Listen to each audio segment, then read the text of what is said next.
when the world has got you down. And Alzheimer's sucks. It's an equal opportunity disease that chips away at everything we hold dear. And to date, there's no cure. So until there is, we continue to fight with the most powerful tool in our arsenal, love. This is Love Conquers Alls, a real and really positive podcast that takes a deep dive into everything Alzheimer's, the good, the bad, and everything in between. And now, here are your hosts, Susie Singer-Carter and me, Don Priest. Hello, I'm Susie Singer-Carter. And I'm Don Priest, and this is Love Conquers Alls. It's the special edition. Love. Is it a special edition? They're all I don't special. know. I think they're all special. They're all special. This is kind of special because it's kind of deja vu. Do we say? I think we can. We can take our audience behind the scenes a little bit. Meaning that we already have done an interview with our lovely guest today, and it disappeared. We don't know what happened to it, but that means gone. there are no mistakes. So we figure there's a reason why we are having a take two on this. So and we get to see her again and have fun. Yeah. So it's a bonus. It's a bonus. And what else is new, Dawn? Oh, I don't know. It's, we're getting towards, even though, this could be played and listened to anytime, we're almost at spring. I see a vaccine in the future. I mean, I think that there's a huge light at the end of a very dark and long tunnel, and I think we're heading towards it right now. Okay, so what are you most excited about when this is all over? As soon as I get vaccinated? Yeah. Let's see. I think Trader Joe's. Yeah, you beat me. Probably, yeah. They're the only market that doesn't deliver, and I am so missing Trader Joe's. It's ridiculous. You hear I think that, it's Trader so Joe's? Cruel. Yeah, I think it's so cruel, Trader Joe's. We need sponsors. Yeah. Yeah. No, it's. I never thought that I would absolutely just crave going to the market. Because I think I spent half my life there before this, and and now it's just I can't wait. I can't wait. I need to go to Vegas. I just have to. I need to just do stuff. I need a manicure. I need a manicure. I need a massage. Yeah, I need a pedicure. I need the creature comfort things that you think, I'll just go run and get a mani-pedi. No, you can't. You can't. And I tried to do my own, and I'm pretty handy. It's so bad. I can't. I have no nails. I'm embarrassed. I cannot wait to get a mani-pedi. I've never had one before, but I can't wait. I think it's probably the first thing I do now. Probably the first thing you do. Screw Trader Joe's. I'm going to get a mani-pedi. Yeah, unless they decide to sponsor.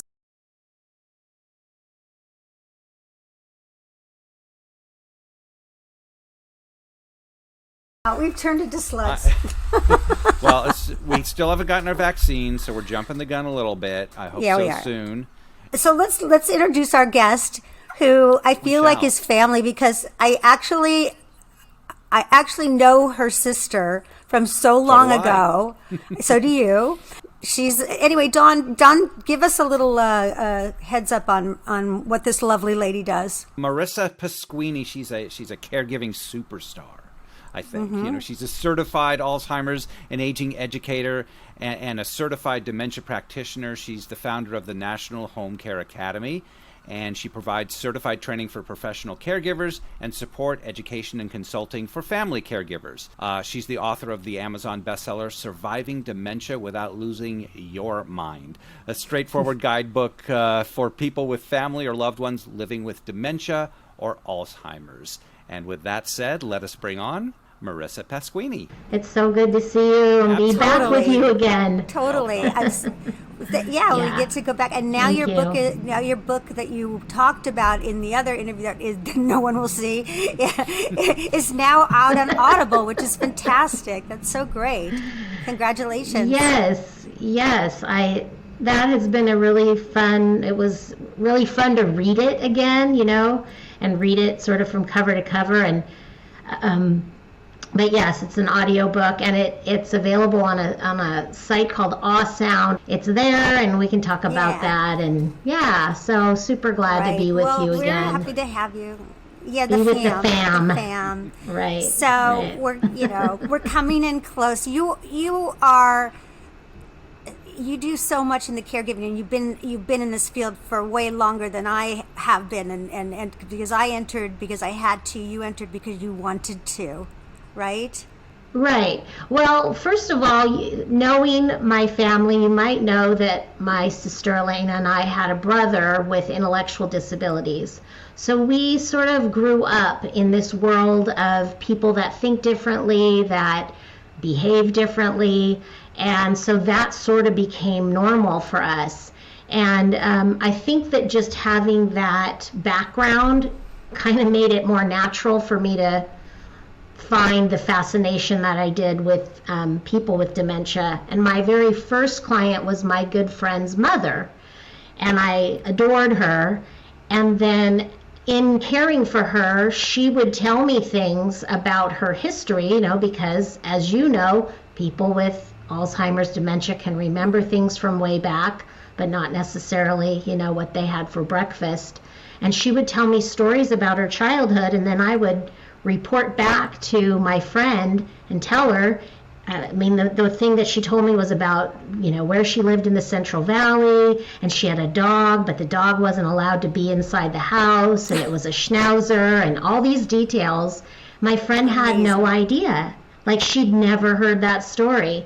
So I'm like, being the outsider has like a special value, and there's a special place for being that person. So I think that's what got me started in that, just on that track. And then I had one particular client who just changed my life, and she inspired the book and the stories, and then talking with other caregivers, like hearing your story, Susie, and I'm just going to plug the film really quick. I don't know if the film is really available to everybody, but that film was just, and I there's a part in it that I felt like really, I don't know, it supports my one of the tools that I use, and it's when your mom meets the girl. And your mom becomes sort of the caregiver in that moment. She's caring for, she's supporting the girl and encouraging her. And I just think that that's such a big key when you are in that role of caregiver, to let the person have their time when they're in charge, where they're providing care for you or for someone else. And so anyway, see the film, however you can get it. She's talking about My Mom and the Girl. She's talking about My Mom and the Girl, beautiful. which is a short film that Dawn and I did based on my mom. And Valerie Harper, who is extraordinary in it in her last performance, and we're just blessed with her. And she embodied my mother. Yeah, just so embodied amazing. her. It embodied the frame of mind of someone, who is multi-levels, it's not just someone who can't remember or they're agitated. It's a whole human being with a lot of different feelings going on at once, and that scene you're talking about is the scene that's exactly why I wanted to do the movie, because it was all about my mother tapping into her motherhood, and it was like that woman triggered her, and it was like, and she became mommy. And all her strength came out there, and it was like these, she forever, I'm sure, impacted her life for the rest of her life. Yeah, and I think those are the beautiful things that we forget, we forget that people with dementia are capable of those kinds of situations. Mm-hmm. Because it's masked, Yeah, we're so focused on caring for them and making sure they're comfortable. And I'm sort of speaking to any caregiver that's in the audience today. Like, as a caregiver, that's what you're up to. Like, that's what your day, the time that you're spending with them is about, is making sure that their life is peaceful, is that they're comfortable, that they have what they need. But there's times when caregivers can overcare. So you want to step back, and so we can go into sure, I'd that love if you want to. But yeah, I just thought that was just so moving to to see that scene, and when you talked about it, it's like visceral. Thank you so good. much. So you good. know, it's really really well done. and it really speaks to what you're talking about. It speaks to the fact that you instinctively, inherently had this affinity towards people that have manifest their humanness in different ways than we're used to, and that you see the value in it, and so you are sort of predisposed to be open to it. But not everybody is. And that's why it's so important to discuss this and keep the conversation going, because there are this is going to sound weird, but there's no reason to keep anybody alive unless they have a value, unless they have a quality life. And people are only feeling a quality of life if they're being useful, if they're contributing, right? Yes. Yeah. They have a purpose. So I think that it's important, whatever that contribution is, right? So I applaud you for this. Yeah, well, thank you. And I'm just thinking of, I'm probably going to talk about her a lot today, my muse, for lack of a better word, but she would get into, her thing that I remember most about this was at Easter time, we went to CVS one time at Easter, and she saw baskets and eggs and candy, and that became her mission, was to pass out baskets of eggs with chocolate to whoever, and it happened to be firefighters. So she was involved with the Montecito landslides and the mudslides a few years ago, and she was rescued. And I think, again, not having the full capacity to express gratitude, yes, but possibly the fear that she felt. So she had a special affinity toward the firefighters, so that was our thing. The funny thing about it was that she wanted to do it all year long. So once Easter passed, how do you get eggs and baskets and the whole thing? So that became like part of our mission, to make sure we had enough eggs and baskets so that we could go around. And the firefighters, I just thinking about some of the expressions that we got, two adult women coming to there, and we didn't obviously say anything. It was just like, we appreciate you. Here you go. Here's an Easter basket for you, and they would just be like, okay, thanks so much,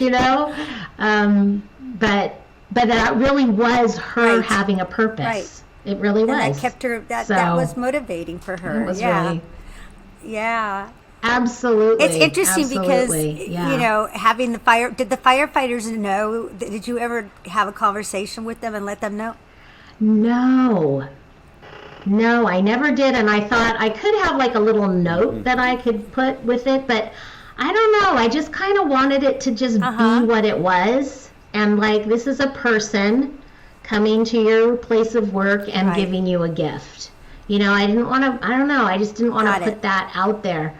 And so I never did, but that might have made it easier on them to understand. But they were always very gracious, and we underestimate. We were just talking about that earlier, that we underestimate other people's empathy and their intuitiveness of the situation, and we just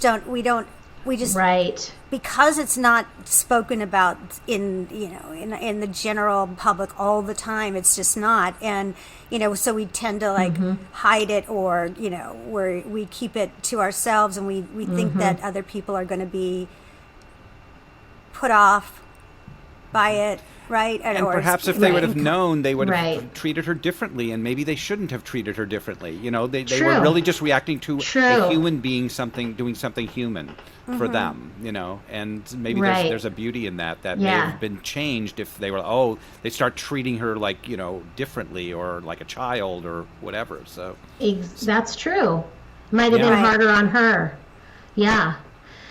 So just real quick about the eggs. So one time we were out at a community event, fiesta here in Santa Barbara, and she was obsessed with our local news guy.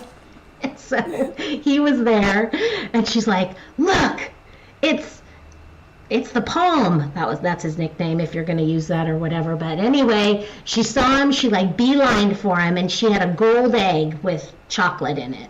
Well, there's all this talk about these eggs that happen at Fiesta, and people smash them, and they have confetti in them, and they make a big mess and stuff. So she hands him this egg, and he takes it, and he's kind of like, so what's your story? And she's like, it's candy for you. Oh, yeah, but what's it about?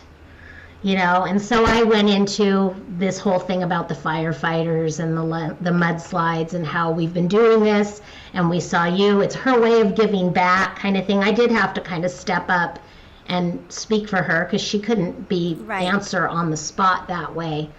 But again, having that sense of purpose was important to her, and just her, I don't know, so sweet that she just beeline, boom, charged toward him, and he didn't know what to do. And I love what I love, I think that something that I learned that you probably already knew forever was that, I think when people have dementia, where they move into that certain cognitive state where a lot of the social filters go away. And so a lot of things that you normally would not, you wouldn't just go up to somebody and go, here, I want you to have a chocolate egg. Have a chocolate egg, because I think if someone did that to me out of the nowhere, I'd be like, okay. Is there something like, what is this, right? Yeah. And what's in it? Exactly. What's in this chocolate egg, exactly. Right? But I think that, that is the beauty in it. And I always think it like, I frame it like Benjamin Button, because I think that our seniors are moving backwards into that, childhood sort of state of mind, where if you have children, how they have no filter, they say what they see and see what they say, and they don't mince words. If you got a big belly, they're going to tell you got a big belly. That's the way it is. They will. Your own children. That's what I mean. The young children will do it, and then and I remember when my mom started moving into that stage, and she would see somebody she'd go, wow, look at that tush on that woman, woo! And I'd go, Mom, they can hear you. Yeah. I'm just saying, it's true. Right. But and it's and what are you gonna do? There. What are you gonna do? It's like a child, and so you have to just. Those are the kinds of things that I hope that we can disseminate and get out there, so that people understand that that's normal.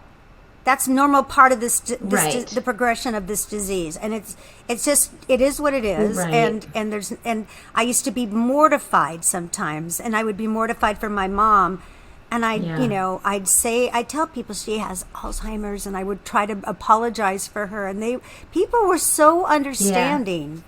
They really were. They were like, absolutely. Don't worry about it. We get it. Of course. How you doing, Norma? They would talk to her and be very, you just have to give people a little bit of information.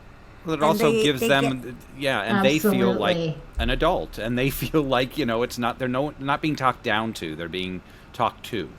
Right. And that's important for their, for their dignity, and I think that's really important.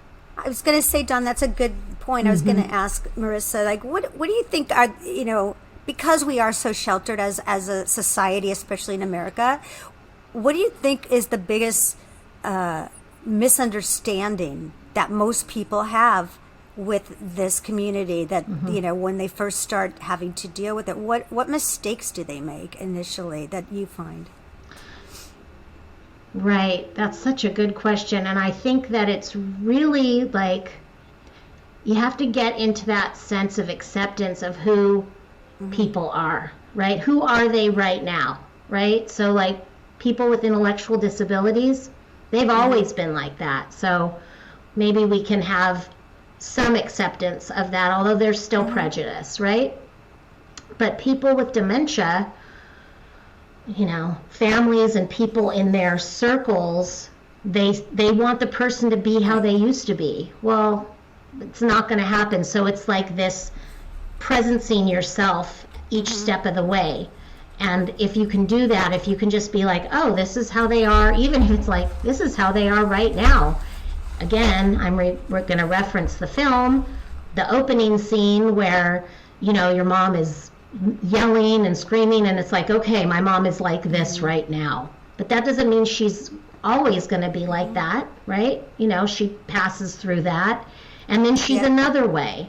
So, there's this, and I think it's personal development. It's your own personal development that will help society. Our own personal development will help create a more inclusive world for everybody, how they are. A loving, supportive world, because, and I think I always, again, referencing children, it's, we understand children, we're taught about children, and so we are accepting of children and the stages that they go through, and we understand it, and so we don't, for, unless you're a bad person, we don't crucify them because they're going through a temper tantrum or whatever. We know what are these natural stages of development, and so we accept it and we say, okay, so this is the terrible twos, and this is and this is the development that they're going through, and we can't expect more from them. We don't expect a 3-year-old to be reading Odette. We just don't, and so and we can't talk them into it. We can't talk them into knowing. Right. which is what people why try don't to you do. know this? Why can't you read this? Why can't you make dinner for me? We just did this yesterday. We just said that 5 minutes ago. And so but we're patient with children. Why are we not? Why do you think we're not patient? Because we don't understand it. Is it because we don't understand? I think we have that expectation that things should be a certain way, right? And maybe, we've never lived in a time where people have lived this long, right? That's right. So, we don't know that this isn't the way it's supposed to be, but we have this expectation that it's not supposed to be. And we're uncomfortable with it, right? We're uncomfortable with our mom asking us, or calling us 5 times in 15 minutes and asking the same question. We don't like it and we're not comfortable with it, so we think it should be different. And that's true. I mean, listen, it isn't comfortable, and that's the truth. We get that. So what we need to do is be taught tools on how to navigate it like you do with a child. And I don't mean to say that in a disrespectful way. I say it in a respectful way because you want to honor the stages that they're going through. So when my daughter was 5 years old and I would be on a phone and she'd go, mommy, mom, mom, mom, mom, mom, mom, mom, mom, mom, and you're just going, okay, I'm not going to answer, because if I answer her, then she won. I have to figure, there's all kinds of things that you have to do, and I can't get mad at her because she's trying whatever she can to get my attention, as she should. She's trying to be resourceful. The difference, difference is that we have seen we've seen them not act like child. You haven't seen them a different way. It's not like suddenly they've been very intelligent and perfect and all that, and now suddenly they're acting like a child. The hard thing that we have to navigate is that we've seen them not this way, and to adjust back and suddenly say, oh wait.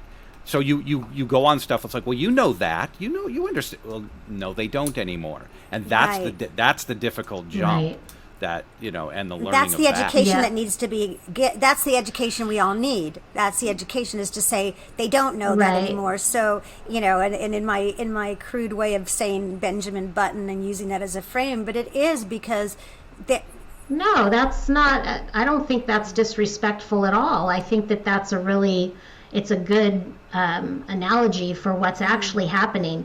And I think the other part of it is when we have children, they're growing in I'm going to say a positive, right? They're growing. It's rewards. We They're get rewarded. More. They're learning more. Yes.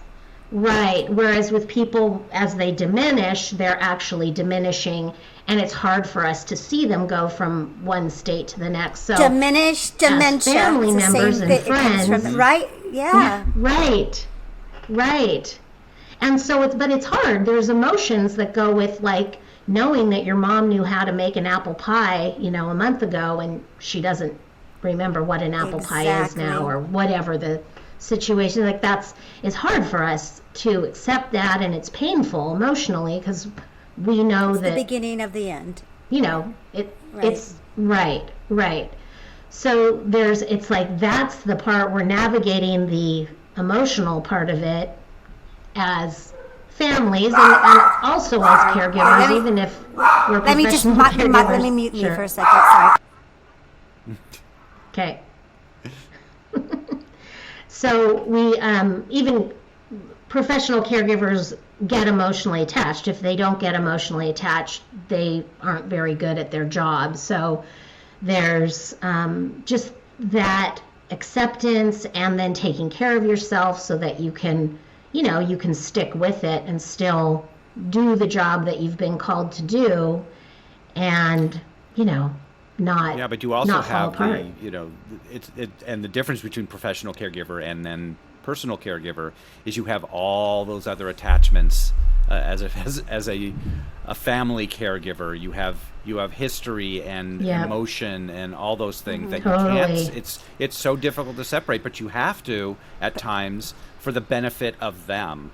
Yourself too. Yeah. And yourself too, because that's why the education is so important and what you're doing is so important, Marisa, because honestly, like in order to make this, why not make this journey? It is what it is. We can't change it, as much as we want to. And believe me, I wanted to so bad. I wanted to just talk my mom out of it, but you can't. And so why not make it the best journey that you can?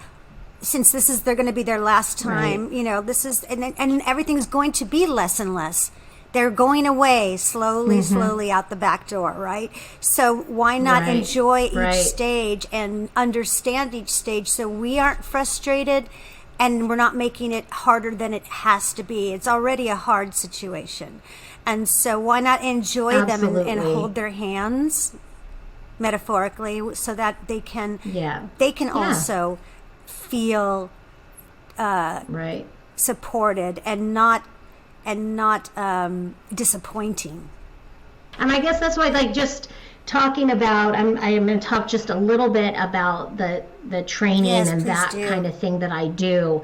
And, because there's lots of programs out there, but what I feel like I bring that heart-centered approach to it, that I get how painful it is. I know from the people that I've served as a caregiver, and then working with, people like you, Susie, people who have been through it, people who are doing it, and it's exhausting and it's thankless a lot of the times. You do have those moments of where you feel like, the queen, because I navigated that successfulking, so you feel good, and then you're on to the next moment. But I think that's what is so great about, working with somebody who's been through it themselves or who's done that work, is that you get that, if you need to cry, people we have Zoom classes, and people cry, it's okay. This is, we're your people, and we know you're struggling right now. 100%. At what point did you decide, okay, this is going to be my life's work? This is where I'm going to form something like the National Home Care Academy. You made a decision. This is it. And what? Right. I mean, obviously the motivation. There's many motivations for that. What were your motivations? Right. Well, so when I was working in a facility, a very nice facility, I was working privately for somebody, but I would go in after my client was moved in, and I saw that the caregivers just didn't know what to do. They didn't know what to do with my client. They didn't know what to do with the other clients with dementia. And I thought I have to do something in order to try, to make a difference here. So that was really my impetus, and it was really that. And the story that I think triggered me the most was a woman. I was leaving my shift, and a woman was walking down the hall, this little tiny old lady, and she had one of her shoes was kind of coming off, and she's got her walker and walking down the hall and says, "What's all this stuff on the floor for?" and there wasn't anything on the floor. So I said, what is all this stuff on the floor for, And so I'm like, here, come around with me. And then I had her sit down and I tied her shoe. Well, one of the caregivers that worked there came by and she said the same thing to her. What, would you get rid of all this stuff? Why is all this stuff over here? And the caregiver just looked at her like this and turned around and walked away. And I was like, and I got, like, she didn't know what to say. She didn't know how to handle it, but she'd never been trained. And perhaps she's a person that doesn't have, like, the intuition to, do something different than what she did. But I just felt so sad because here, this woman her family or she are paying a lot of money to be in this facility, and then to be just brushed aside like that. Just really, it hurt me, So that was what started this whole thing, kind of this next level. It's so true. We've seen it. I've seen it in facilities that there's really amazing caregivers. There are some that are just phenomenal. Absolutely. Because my mom is such a lovey-dovey, kissy-huggy, and flirt like you have never seen, and bring in a good-looking caregiver, young guy, and she's like, hello, come over here, come along, walk away, you get away, and I would watch these young guys, and they would be so lovely to my mom, and just so sweet to her, and just so playful and getting, just allowing her to be who she is at that point. And they didn't get, for the most part, I tell them, you are angels. Thank you so much. I can't, you are angels. Yeah, absolutely. And you said earlier that it's important that, that a professional caregiver does have emotion towards, they're not robots. They're not just doing it by the numbers. Right. But what kind of, it's a difficult balance to figure out. Like, if you get too attached, are you able to still do your job the way you need to without now getting into the same thing that a family caregiver gives to, which is just this emotional turmoil and hell that you live in? How do you walk that line? Yeah, I think that it goes to the motivation for doing the work.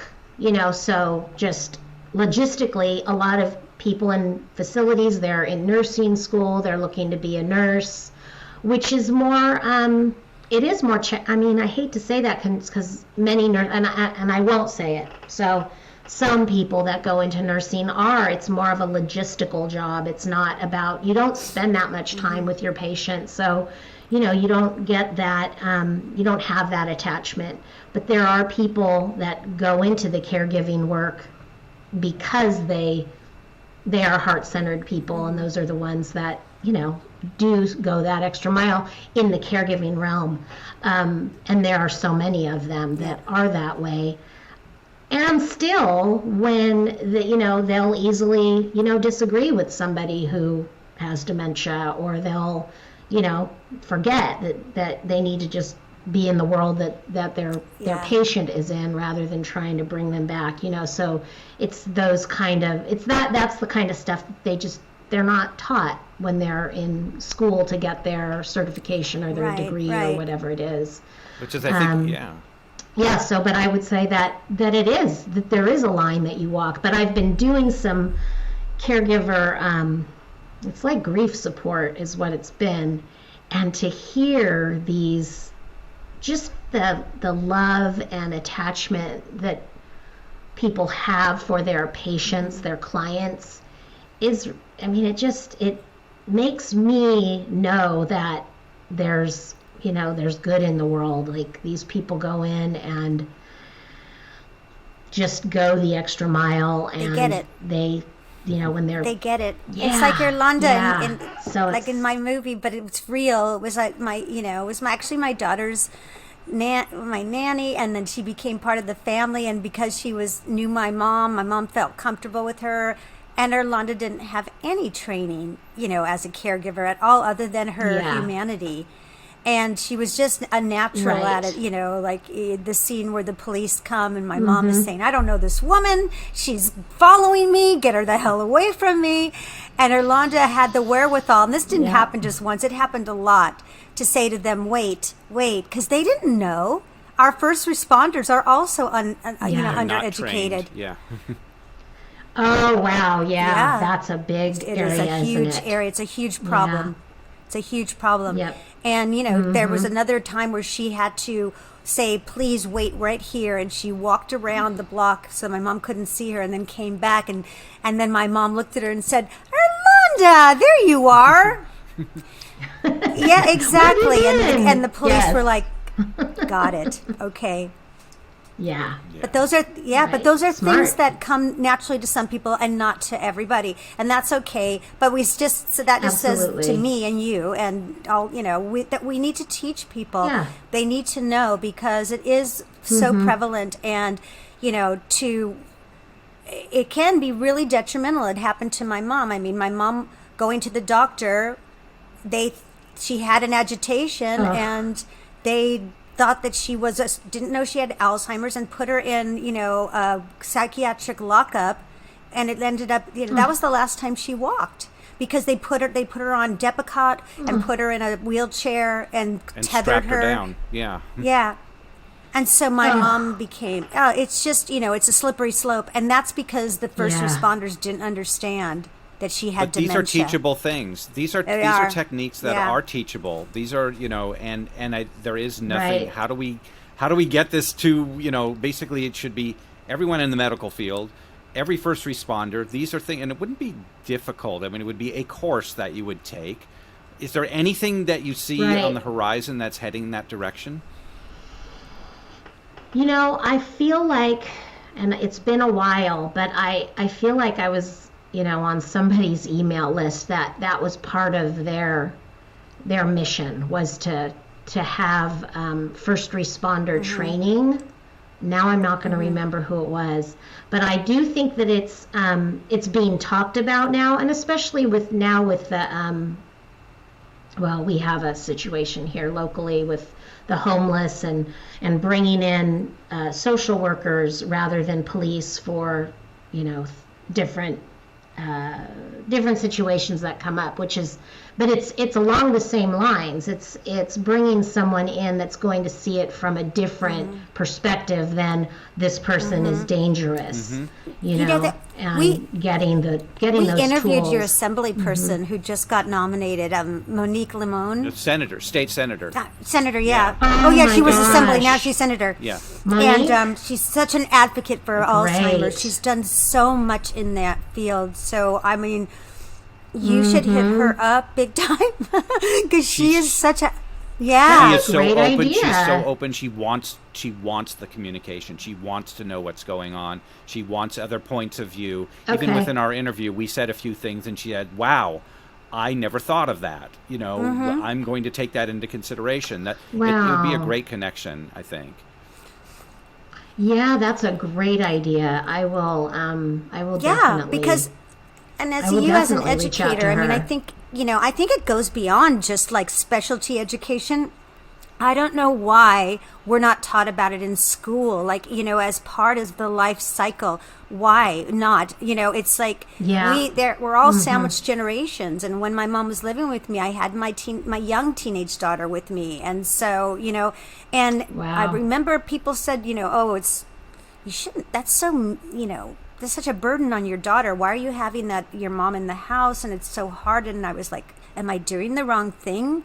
And then I had a really good friend who was a doctor who said, you're doing the right thing. You're role modeling.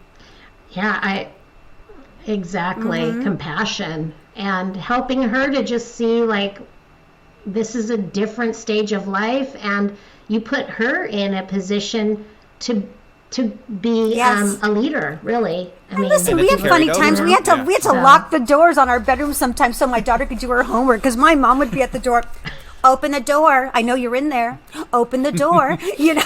And it was like, you know, listen, we had to laugh about it at some point, because it is what it is. It is what it is. Yeah. But I mean, and some of that is really like, that's funny on some level, right? I mean, tons of humor. Yeah, Tons like of humor. see it You got it. Yeah. So right. much. Yeah, exactly. It's not all. It's Oh my not. The gosh. whole thing is not a dark journey, which I think people going into it think this is going to be Right. the most hellacious, and a lot of it is the most hellacious. I Mm-hmm. don't. That's why a lot of people don't want to do it.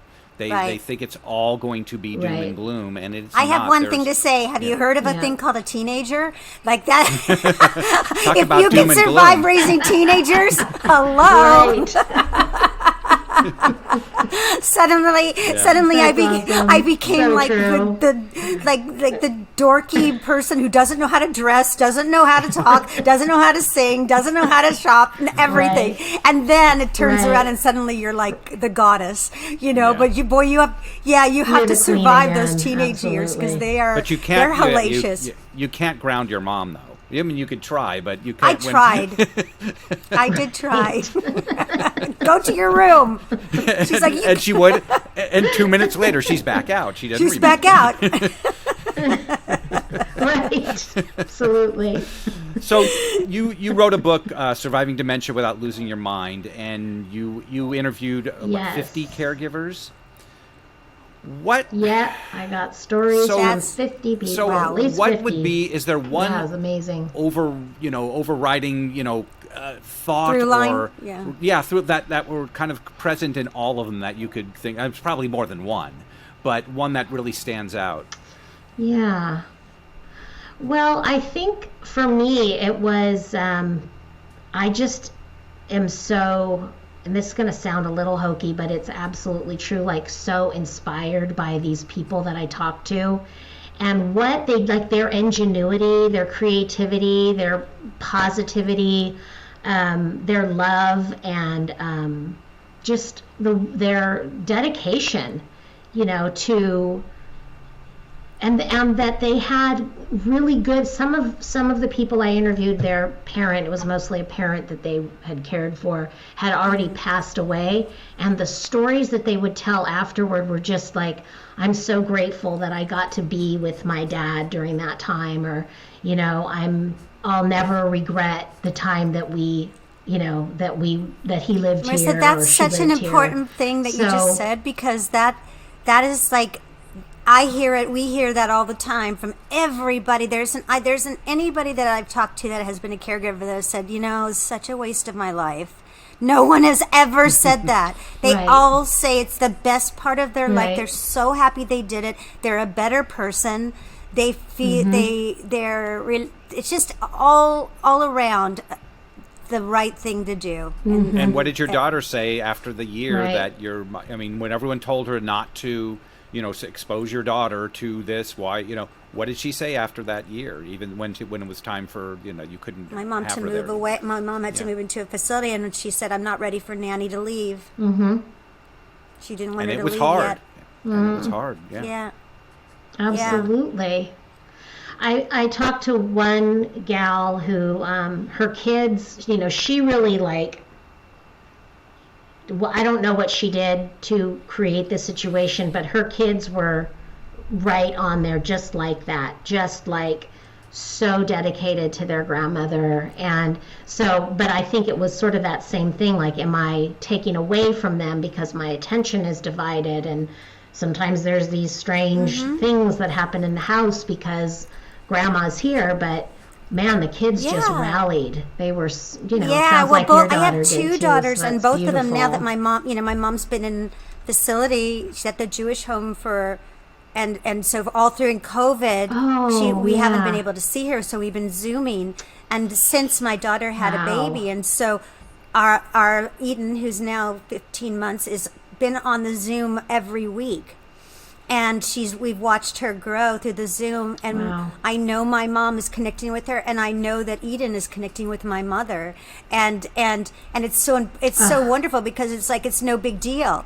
It's like there's Nanny, and Nanny's laying back, and Nanny's not really responding that exactly. much, but Nanny laughs every once in a while at her and looks at her and smiles. But it's like, Eden won't be Right. afraid when she sees her, where I've seen babies be afraid. of, when you take them into a facility like that, she's going to be very used to it. And that's what I want. That's what we want for her, is to know that that's her great grandma. Yeah. And children, I think it's important for them to learn about this from very young, because they will find, you can tell the kids that have, like if you go to the facilities, you can tell the ones that are used to it and the ones who are there for maybe the first or second time. There's a big difference, but they adapt quickly, and they love. I mean, it's beneficial to both the child and to the person. They can connect on different levels, in different ways, nonverbal ways that we can learn from. That we can, there are different ways of communicating, and you have to, as it progresses, you have to learn how to communicate in different ways. You do. Yeah. Right, absolutely. So the National Home Care Academy, is good. What do you offer? What is that? Yeah. So it is an academy. It's a school. Like, I teach people. I teach caregivers, and that's sort of the platform where people can get to know me a little bit. So yeah, the academy is, where my trainings come from. And I have several different levels of training, and, some of them have like lots and lots of layers of support, and some of them are more just like a little bit of counseling, depending on the need of the caregiver. And then for the professional caregiver, I have a year-long program that I offer to facilities, and then I also offer some one-on-one to some of the special ones that I've been working with for a while. So, but I'm totally, I'm open to what the needs are. I mean, and that's another thing about when you work with somebody like me, and there's other people like me too, but when you work with an individual that isn't run by a big corporation, you can kind of get what you need for your caregivers.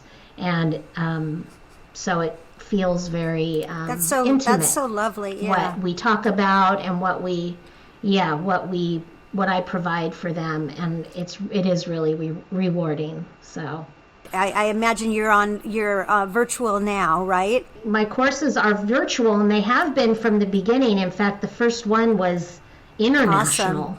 So I had caregivers from Canada and from the West Coast, the East Coast. So, and I'm in Santa Barbara. So, but most everything I've done has been virtual, except for these. I do work with a few facilities here in town. So that's, of course, easier to get in person, except with COVID, it hasn't been so much.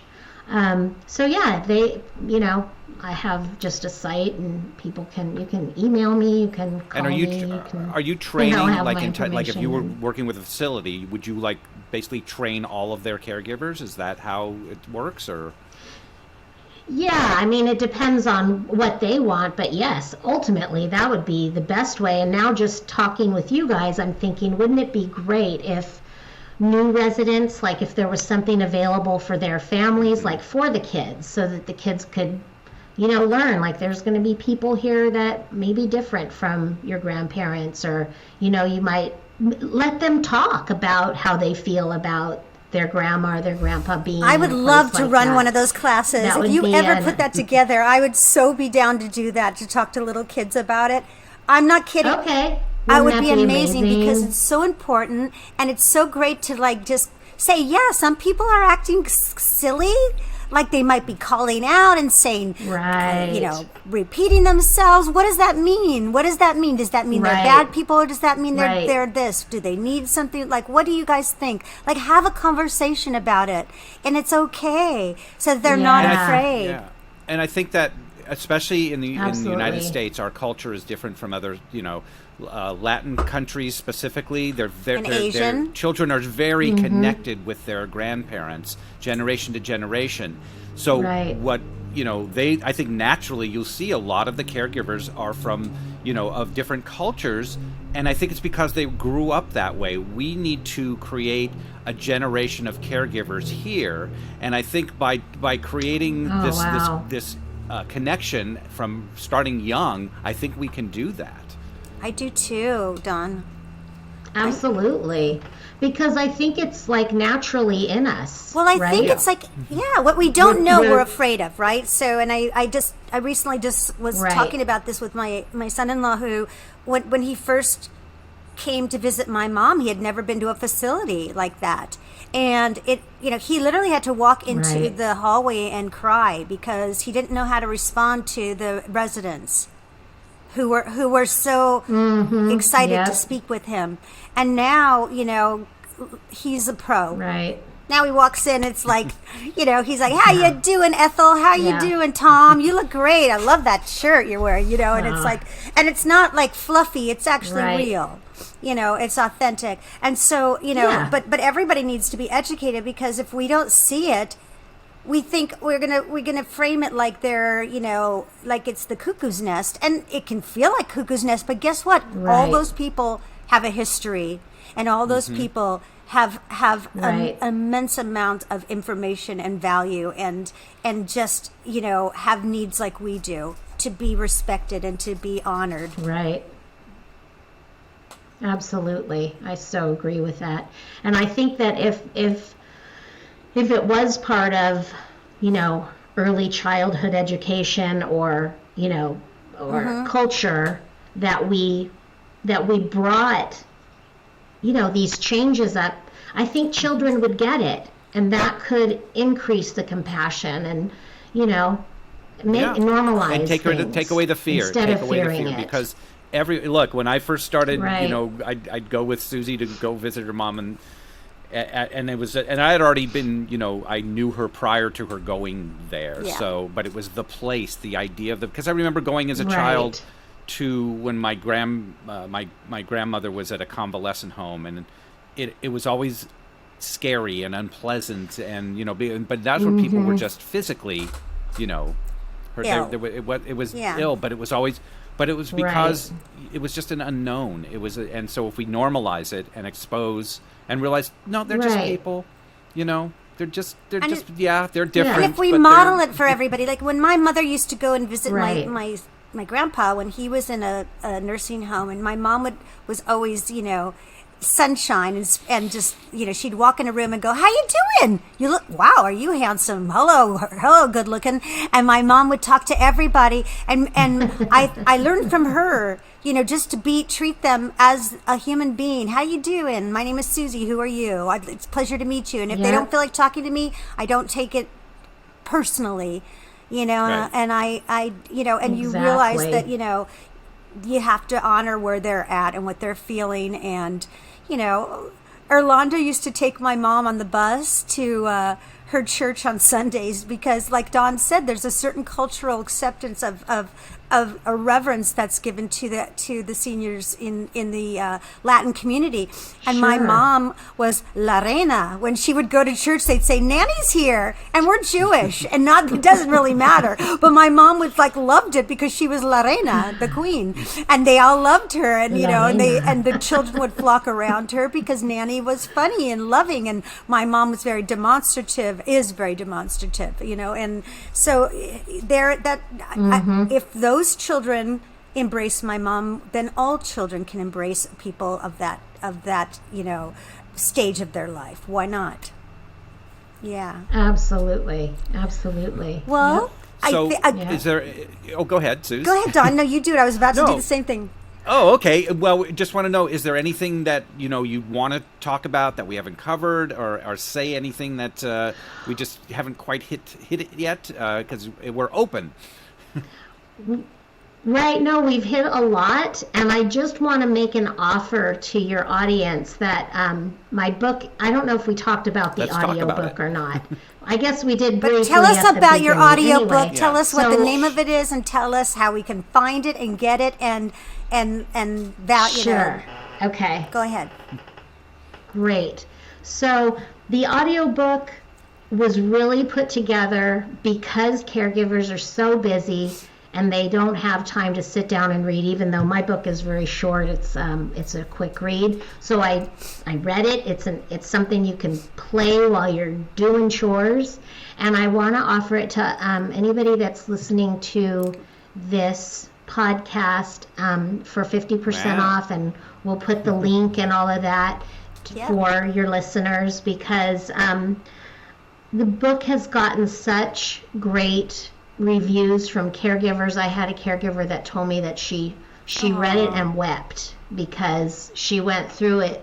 She went through caregiving with her mother, and I wasn't really honestly expecting those kind of responses, but the book is written with the caregiver in mind. It's not a lot of nonsense. There's great stories from all the different caregivers that I spoke to, but it's kind of lean and mean. I love it. So and the listening easy breezy, lean and mean too. And honestly, there's nothing more therapeutic than hearing other people stories that will resonate with you. So if one person's story doesn't resonate, someone else's will, and you'll say, oh, my mom did that too, or my husband did that. Oh my gosh, okay, so that is normal, that's okay, right? And those are the kinds of things that's why this podcast is valuable, because it's about just being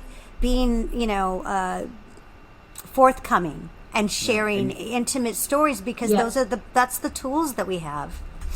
And you might find one little thing that, Absolutely. One little tiny thing can change an entire caregiving relationship that and you never know what it's going to be or where it's going to come from. So that's so valuable. What's the name of your book again? Exactly.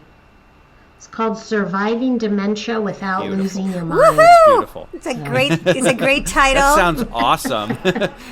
And they can What find if I've you already lost my mind? Can I find my mind? Right, I know. Will you find it? Or if you never had it, Or you'll be okay with that you don't have it. I'll just be fine. And you can reach Marisa at nationalhomecareacademy.com. Yeah, at National Home, that's right, nationalhomecareacademy.com. I have a Facebook group called Surviving Dementia Without Losing Your Mind. So wonderful. And we'll have the book, the print book. We're going to put up the link. Yeah, the print book's on we'll Amazon. Put up links for you, and we'll have as the code, so you guys can take the code on the show notes. 50% off. That's one half if you don't know that. That's a half off. My gosh.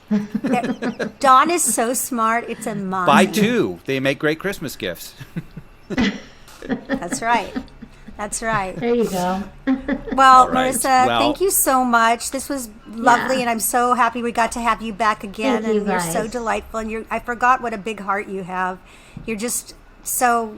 I wish I knew you when my mom was there. You just would have been such a help for me, because you have such a heart. I mean, honestly, if you are looking to talk to somebody that really gets it, this is the woman. I'm telling you, she is. She really gets it, and she's the real deal. She really is. So, absolutely. Bless your heart. Bless your heart. That. And thank you so much. Thank you so much. Yeah.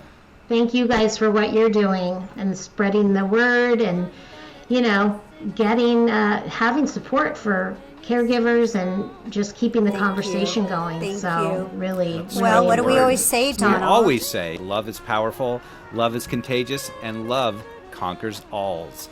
Have a good one. Get vaccinated and have a wonderful whatever you're doing. Enjoy. Yeah. Stay safe. Thank you. Thank you.